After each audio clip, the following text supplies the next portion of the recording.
Hola, nosotros somos estudiantes de la Universidad del Atlántico del programa Licenciatura en Ciencias Sociales de la Facultad de Educación. Hoy venimos a hablarles sobre los apologistas, padres cristianos y su influencia en la filosofía premedieval. Nuestro grupo está conformado por Girot, Natalie Franco Escobar, Valentina Yani Mantilla Gómez, Diana Carolina Julio Márquez, Ever Andrés Hernández Rodríguez y Lina María Logreira Cantillo.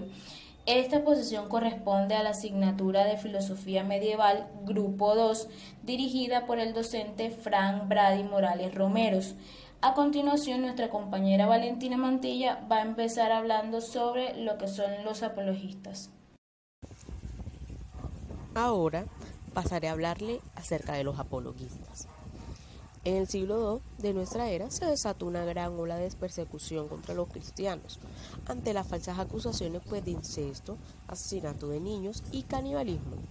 Algunos de ellos se sintieron impulsados a defender sus creencias por escrito. Estos hombres, conocidos como posteriormente apologistas, porque afirmaban ser defensores de la fe cristiana, se propusieron a demostrar a las autoridades romanas y a la opinión pública que su religión no era como la pintaban. Pero esta expresa también tenía sus riesgos. Para empezar, ni la sociedad general ni el Estado solían permitir que se les contradijeran, de modo que cabía la posibilidad de que sus escritos avivaran el odio contra los cristianos. También podía suceder que en su afán de aplacar a sus perseguidores hicieran algunas concesiones y acabaran tergiversando la doctrina cristiana. Las apologías del cristianismo, o como puede también conocida como las obras de los apologistas, no son tratados filosóficos, sino un intento de justificación del cristianismo frente a la filosofía helenística, para lo que se recurre a los conceptos filosóficos del mundo griego, dándole muchas veces un nuevo sentido. También aparecen en ella los temas centrales del pensamiento cristiano, tales como la idea de Dios, la idea de la creación, la concepción del hombre, el puesto del hombre en este mundo y el lugar que deben ocupar los cristianos en el imperio. En algunas de estas apologías también aparece además una valoración positiva del pensamiento griego, sobre todo del platónico, como antecedente o preparación para el pensamiento cristiano. Bueno, para empezar voy a hablar sobre los apologetas griegos, quienes eran escritores eclesiásticos que buscaban defender la fe cristiana de las acusaciones realizadas contra ella por parte de los paganos durante los siglos II y III. Se trata de una reacción ante las críticas, burlas y desprecios a los cristianos por parte de autores romanos quienes catalogaban de secta al incipiente del cristianismo. Por lo tanto, los escritos están dirigidos más que todo a los no cristianos con el fin de hacerlos conocer la fe y las costumbres de la fe de la religión. Bueno, la idea de estos escritos es de que le dé de pronto pie a los no cristianos a que conozcan más de ella partiendo de las bases jurídicas o filosóficas que estos tuviesen en su escuela. Bueno, acá tenemos 4 apologistas griegos. Empecemos con Aristides, San Justino Mártir, Tasiano, Atenágoras y Teófilo. Yo empiezo hablando un poco sobre Aristides fue un apologista cristiano que vivió en Atenas en el siglo II. Según el emperador Adriano, durante su estadía en Grecia, se mandó a iniciar en los misterios eleusinos. Después de eso ocurrió una persecución a los cristianos locales debido a un estallido de celo pagano producido por la actuación del emperador. En esta ocasión se compusieron 2 apologías por el cristianismo, la de Cuadrato y la de Aristides, y en este caso les voy a hablar sobre la apología de Aristides. Esta apología iba dirigida al emperador Adriano, que tal vez a su sucesor. Esto sucedió hacia la mitad del siglo II. Su estilo y pensamientos son muy simples. Se plantea que los hombres se dividían en 3 géneros: los paganos, los judíos y los cristianos. Aristides se ocupa en mostrar la superioridad doctrinal y moral de los cristianos sobre todos los demás. Esta obra ha llegado a través de traducciones en armenia, en siríaca y también, aunque algo fragmentariamente, en el texto original griego incorporado a las obras de la literatura patrística posterior. Bueno, en estos mismos años, Aristídees de Atenas también dirigió una apología a Adriano, en la que decía que él llegó a Dios por la necesidad de explicar el orden del universo, y también expone que los errores de los bárbaros griegos y judíos en contraste con la verdad de los cristianos y con la elevación de sus costumbres. Básicamente esto es lo que expone la famosa apología de Aristídees. Bueno, ahora les hablaré sobre Justino Mártir. Él fue uno de los más distinguidos pensadores cristianos. Enseñaba la verdadera filosofía, la cual es el cristianismo. Este se estableció en Roma y abrió la primera escuela de filosofía cristiana que se conoce, la cual está dedicada a exponer la verdad evangélica. Justino fue uno de los primeros que dio soporte teológico del trinitarianismo. Intentó estructurar una explicación intelectualmente satisfactoria de la relación de Cristo a Dios Padre. Se dice que creía en la existencia de cristianos antes de Cristo. Bueno, por medio de su fe, él fue azotado y decapitado junto a 6 de sus discípulos en el año 163 después de Cristo, ante Junio Rústico, el cual intentó convencerlos de la necedad de su fe, y sus respuestas fueron que su más ardiente deseo era sufrir por amor a Jesucristo, y si el juez, quien era Junio Rústico, lo mataba, pues le haría un gran favor. Bueno, seguido de este apologista, les hablaré sobre Tasiano. Tasiano fue un apologista del siglo II. No se puede acertar o afirmar nada con certeza sobre sus antecedentes de su vida temprana, excepto que nació en Asiria y que fue educado en filosofía griega. Él viajó extensamente cuando era joven y, disgustado con la avaricia de los filósofos paganos con quienes se relacionó, desarrolló un profundo desprecio por sus enseñanzas.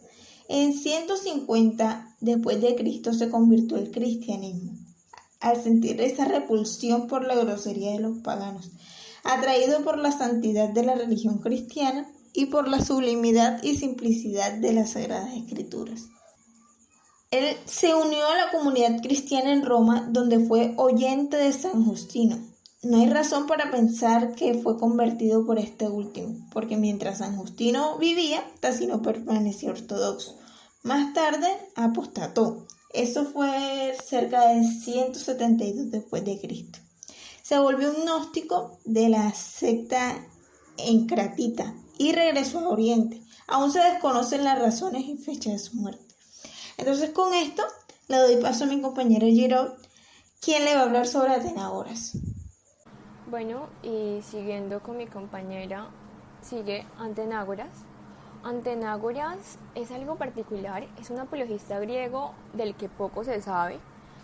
Eusebio de Cesarea y Jerónimo de Estridón no lo nombraron ni siquiera en sus reseñas sobre los personajes ilustres. La única alusión a él en la antigüedad cristiana aparece en un texto de San Metodio de Olimpia. Teófilo de Antioquía. Teófilo fue el 6º obispo de Antioquía. Nació en el siglo II y murió el 18 de octubre del año 183. De sus escritos se deduce que nació en una localidad cercana al río Éufrates. Nació en una familia pagana y recibió educación helenística. Teófilo se convirtió al cristianismo siendo ya de edad madura. Es el único de los apologistas que estuvo revestido del carácter episcopal y en una sede tan importante por su antigua tradición. De Teófilo solo se conservan los 3 libros A Autólico, escritos hacia el año 180, que son una apología en defensa de los cristianos cuya sangre seguía corriendo en sucesivas persecuciones. Quizá Autólico no sea un personaje real, un pagano que tenía necesidad de ser instruido, encarna más bien a un tipo de pagano que no debía de ser raro a finales del siglo II, un hombre culto que reconocía en bastantes cristianos a otros hombres cultos como él, pero a quien parecía demasiado simple la doctrina de Cristo. lo anterior, y para pasar a hablar acerca de los apologistas gnósticos, tenemos que saber primero qué es el gnosticismo. El gnosticismo es un conjunto de corrientes sincréticas, filosóficas religiosas, que llegaron a mimetizarse con el cristianismo en los 3 primeros siglos de nuestra era, convirtiéndose pues finalmente en un pensamiento declarado herético después de una cierta etapa pues de prestigio entre los intelectuales cristianos. En efecto, podemos hablar de un gnosticismo pagano y de un gnosticismo cristiano, aunque se dice que el pensamiento más significativo gnóstico se alcanzó como rama heterodoxa del cristianismo primitivo. Según esta doctrina, los iniciados no se salvan por la fe en el perdón gracias al sacrificio de Cristo, sino que se salvan mediante la gnosis o conocimiento introspectivo de lo divino, que es un conocimiento que se dice que es superior a la fe, que dice que si ni la sola fe ni la muerte de Cristo pues bastan para salvarse, ya que ellos dicen que el ser humano es autónomo para salvarse a sí mismo. Sus principales pensamientos pues estaba la negación de las principales doctrinas cristianas de la creación, la encarnación y la resurrección. También estaba su carácter dualista, de cómo pensaban acerca del mal y la perdición. Ellos decían que esto estaba ligado a la materia, mientras que lo divino y la salvación pues pertenecían a lo espiritual. Entre los más famosos apologistas gnósticos se encuentra San Irineo, el cual es considerado como uno de los padres de la Iglesia y un gran estudioso, el cual se propuso analizar bien detenidamente todos los errores de los gnósticos y publicó 5 libros referentes a ello, en los que fue desenmascarando. En la primera parte, expuso las doctrinas internas de las diversas sectas para contraponerlas, después de las enseñanzas de los apóstoles y luego los textos de la Sagrada Escritura. En su método de combate, Irineo expone la teoría enemiga, la desarrolla hasta llegar a su conclusión lógica y por medio de una eficaz reductio ad absurdum procede a demostrar su falsedad. Irineo estaba pues firmemente convencido que gran parte del atractivo del gnosticismo pues hallaba en el velo del misterio con que se gustaba ello envolverse. Irineo pues se preocupaba más por convertir que por confundir. Por lo tanto, escribe con cierta pues estudiada moderación y cortesía, y pues se dice que gracias a sus escritos los gnósticos dejaron de constituir pues una amenaza para la Iglesia y la fe católica. Los libros de Irineo contra los gnósticos fueron traducidos a los idiomas más extendidos. De ese entonces pues se divulgaron por todas las iglesias y con ello pues como vengo diciendo, pues se logró detener la peligrosa secta y librar a la religión de errores sumamente dañinos. Las obras de Irineo pues también se han valido la dignidad de figurar prominentemente entre los padres de la Iglesia, ya que sus escritos no solo sirvieron para poner cimiento a la teología cristiana, sino también para exponer y refutar los errores de los gnósticos. Hipólito.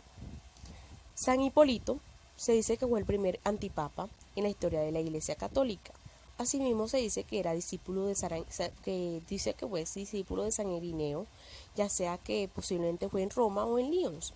Se dice que fue el último escritor romano, pues que empleó el griego y escribió comentarios al Antiguo y Nuevo Testamento. Se dice también que escribió tratados cronológicos, especialmente interesado en un cómputo pascual, homilias y sobre todo una obra de importancia para el conocimiento de la liturgia romana, conocida con el nombre de tradición apostólica, que constituye el más antiguo ritual con regla fija para la celebración de la Eucaristía, la ordenación sacerdotal y episcopal. Hipólito fue el teólogo más importante y el escritor más prolífico de la Iglesia romana en la época de antes de Constantino. Sin embargo, ha sido desafortunado el destino de sus copiosos restos literarios, ya que muchas de sus obras se han perdido o son conocidas solo a través de fragmentos dispersos, mientras que muchas ha sobrevivido solo en antiguas pequeñas traducciones a lenguajes orientales y eslavos. Otros escritos están libremente interpolados. Los apologistas latinos emprendieron con su práctica de escritura la tarea de defender a los cristianos frente a las acusaciones y contribuir a la difusión y establecimiento de la religión que consideran como única y verdadera. Estos apologistas latinos del norte de África se enrolan en la tradición cristiana greco-oriental y sus escritos presentan muchas características comunes a las obras apologéticas griegas.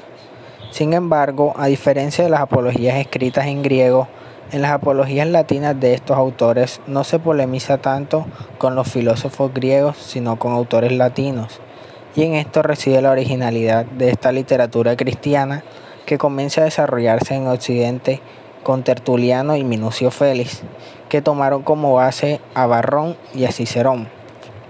Los exponentes más importantes fueron Minucio Félix, Tertuliano, Arnovio y Lactancio. Minucio Félix nació probablemente en África y murió en Roma hacia el año 250. Fue el primer apologista cristiano latino que planteó problemas por la falta de testimonios. Sin embargo, de acuerdo a los indicios con los que se cuenta, se puede afirmar que fue un apologista de las últimas décadas del siglo II y se desempeñó como abogado en Roma. De acuerdo a sus obras, conocemos solo una, el Octavius, conservada como el libro octavo de las Versus Nationes de Arnovio en un solo códice. El Octavius constituye uno de los textos literarios latinos más pulidos y más fuertemente orientados, tanto en el lenguaje como en el tratamiento temático, al modelo ciceroniano. Se trata de un diálogo entre tres amigos que, aprovechando la interrupción de la actividad judiciaria con motivo de las fiestas de la vendimia, se dirigen a Ostia, cuya playa será el escenario del diálogo. Los personajes son Cecilio, Pagano, Minucio y Octavio. Con respecto a la fecha dramática, ha sugerido que sería entre los años 165 y 170. Arnovio de Sica, más conocido como Arnovio, nació en el año 265 en Sica y falleció en el año 330. Fue un retórico pagano y tras una tardía conversión, polemista cristiano del siglo IV, contando entre sus discípulos a Firmano Lactancio. Según este testimonio de San Jerónimo, antes de su conversión había atacado la fe católica.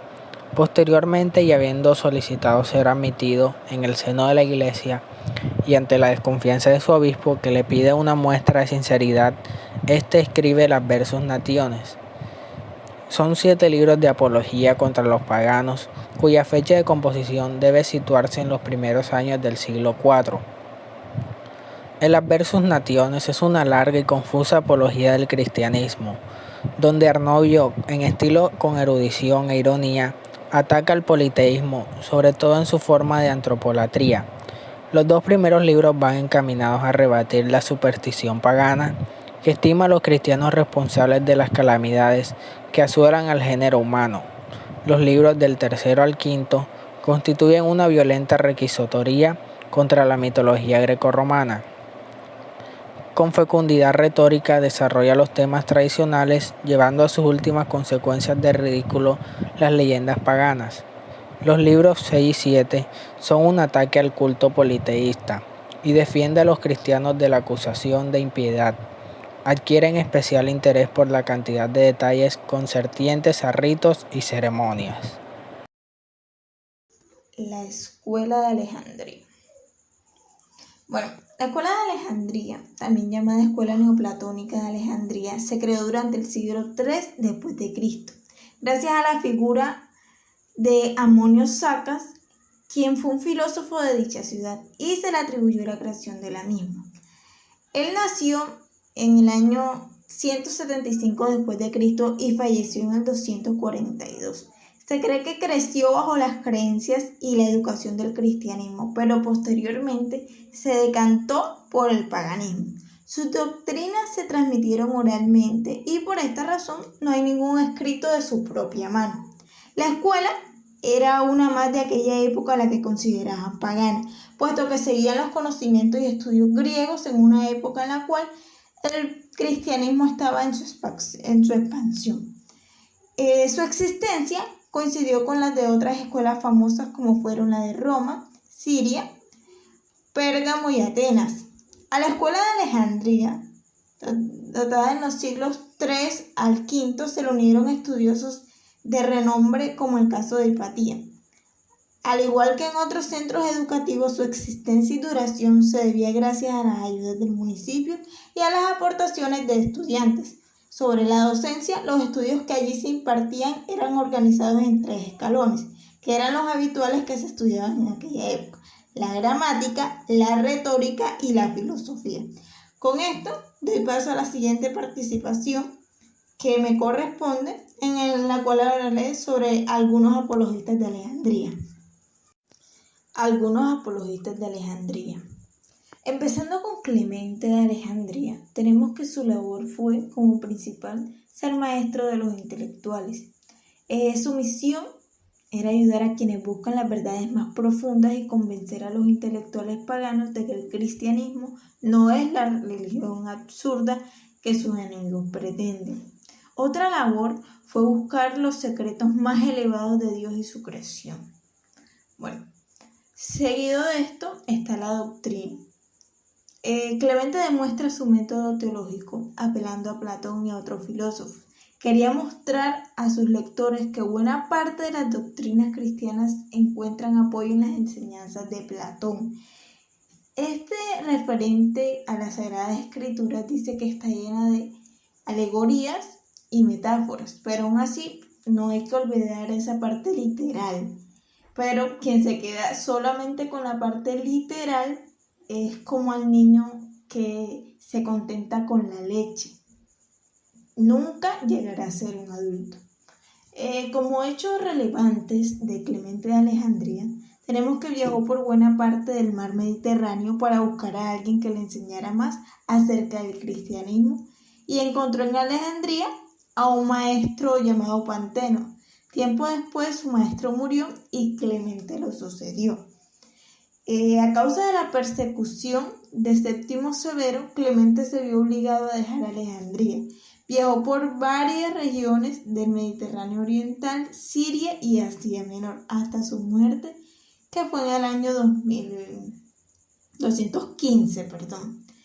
Alejandría, donde Clemente recibió su formación teológica y donde primero ejerció su magisterio, era el centro donde se encontraban todas las diversas doctrinas que circulaban en esa época, y era el centro de la fiebre sincretista. Bueno, ahora seguimos con Orígenes. Como labor, busca relacionar la fe cristiana con la filosofía que estaba en Alejandría en esa época. Esa filosofía es la que los historiadores llaman el neoplatonicismo, pero él busca asegurarse que este interés filosófico no le lleva a negar alguna de las doctrinas fundamentales del cristianismo. Con tan solo 18 años, Demetrio le dio la responsabilidad de preparar a los candidatos para los bautizos catecúmenos. Orígenes fue famoso como maestro de la fe cristiana. Comenzó su labor docente en una escuela cristiana al estilo que habían tenido los filósofos paganos. A esa escuela asistían no solo cristianos, sino también paganos como la madre del emperador y el gobernador de Arabia. Orígenes compuso la Hesapla, que esta era una colección en 6 columnas del Antiguo Testamento en diversas formas. Ahora bien, la doctrina de era una apología contra Celso. Según Orígenes, nada que difiera la tradición de los apóstoles y de la Iglesia ha de aceptarse como verdadero. Esa tradición incluye ante todo la doctrina según la cual hay un solo Dios creador y ordenador del universo, y por tanto las especulaciones gnósticas que pretenden que otro creado este mundo han de ser rechazadas. La doctrina apostólica nos enseña que Jesucristo es el Hijo de Dios, nacido antes que todas las criaturas y que se ha escamado de tal modo que al mismo tiempo se hizo hombre. Siguió siendo Dios sobre el Espíritu Santo. Bueno, por último, esa tradición afirma que el alma ha de recibir recompensa o castigo según su vida en este mundo, y que al final habrá una resurrección del cuerpo que se levantará incorruptible. Como hechos relevantes, durante la persecución de Séptimo Severo, la misma que obligó a Clemente a abandonar Alejandría, el padre de Orígenes fue hecho prisionero y sufrió martirio. Orígenes quería ir también, pero su mamá le escondió la ropa. Él le dedicó a su papá un tratado donde le exhortaba a ser fiel hasta la muerte. Durante la persecución de Decio, Orígenes presentó defensa de su fe. No murió, pero fue torturado tan fuerte que al poco tiempo de haber sido puesto en libertad, murió en la ciudad de Tiro. Tenía unos 70 años de edad. Buena parte de su obra literaria fue dictada directamente a algún discípulo o escriba, y en ocasiones llegó a dictar obras diferentes a 7 amanuenses simultáneamente. Con esto le doy paso a mi compañera Giraud, quien le estará hablando acerca de otros. Yo soy Giraud Natalie Franco Escobar y voy a hablarle de los padres griegos. Los llamados santos padres de la Iglesia, cuya influencia personal y teológica configuran en gran parte a la Iglesia cristiana de Oriente, más conocida como la Iglesia Ortodoxa. Muchos la denominan erróneamente como la Iglesia griega. ¿Pero por qué? ¿Por qué se debe a que esos fueron sus orígenes y que nació en el seno del Imperio Bizantino? Pero sin embargo, en la actualidad, la Iglesia Ortodoxa se difunde a través de numerosos pueblos de Occidente, entre ellos todas las naciones que emergieron después de la disolución de la Unión Soviética, como Rusia, Georgia, Ucrania y, puesto por mencionar algunas, de los países de Europa. Como ya sabemos, esta es la rectora del cristianismo en algunos países árabes y de Oriente en general. Siguiendo con nuestros padres de la Iglesia, ahora hablaremos de los padres griegos, comenzando con San Basilio. San Basilio fue un defensor de la Iglesia de Oriental contra la herejía del siglo IV, con su amigo San Gregorio de Nacienzo y su hermano San Gregorio de Niza. Formaron el trío conocido como los Tres Capadocios, pero San Basilio, sobrepasó a los dos en genio práctico y en logros reales. Seguidos tenemos a Eusebio. Eusebio de Cesarea fue también conocido como Eusebius Pamphilius, fue obispo de Cesarea, exegeta, y se le conoció como el padre de la historia de la Iglesia. ¿Y esto por qué?